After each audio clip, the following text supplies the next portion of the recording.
High প্রিয় গায়স, আজকের পল্লী বাংলার একটি ভিডিও আপনাদেরকে দেখাতে যাচ্ছি। এইখানে আমরা দৈনিক কাজ করে থাকি এবং আমাদের গ্রামও যে কাজগুলো সচরাচর আমরা করে থাকি। এখান তো অত্যন্ত যে দেখতেছেন পরিচ্ছন্নভাবে তামাককে কিভাবে পরিচ্ছন্নভাবে শুকানো হচ্ছে তার একটা প্রসেসিং পদ্ধতি ব্যবহার করা হয়েছে। আপনারা দেখে থাকবেন অনেক সুন্দর করে তামাক শুকানো হচ্ছে। এই প্রসেসিংটা হচ্ছে, এটাকে বলে বান্ডাল। এই বান্ডালের মাধ্যমে তামাক শুকানো হয়। অত্যন্ত তামাক অনেক সুন্দর থাকে এবং দ্রুত শুকানো ব্যবস্থা হয়ে থাকে। অনেক সুন্দর এবং মনোরম পরিবেশ আপনারা দেখে থাকবেন কিভাবে এত সুন্দর করে তামাক প্রসেসিং করে শুকানো হচ্ছে। আমাদের গ্রাম বাংলার এইটা ঐতিহ্য। এখানে মানুষ এবং তার স্বপ্নের যে জায়গা সর্বোচ্চটুকু দিয়ে এখানে শ্রম দিয়ে তৈরি করতেছে। এখানে একদম একটা পুকুর পাড়, এই পুকুরের উপরে ধারের উপরে এভাবে তামাকের বান্ডাল দেওয়ানো হয়েছে। প্রিয় গায়স, আপনারা দেখে থাকবেন।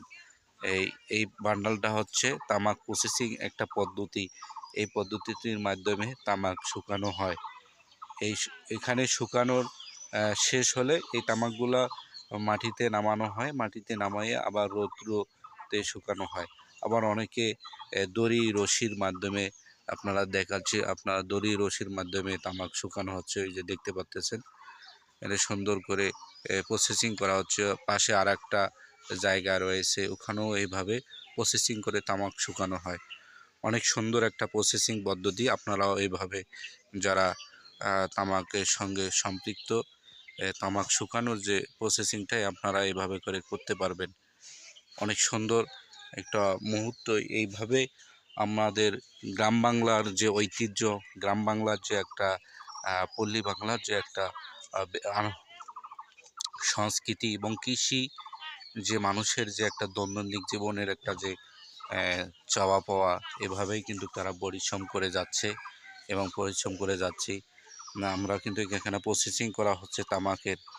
আপনারা দেখে থাকবে সুন্দর করে এবং প্রসেসিংটা করা হয়েছে। এত সুন্দর প্রসেসিং আমি আর কখনো দেখিনি বা দেখবও না।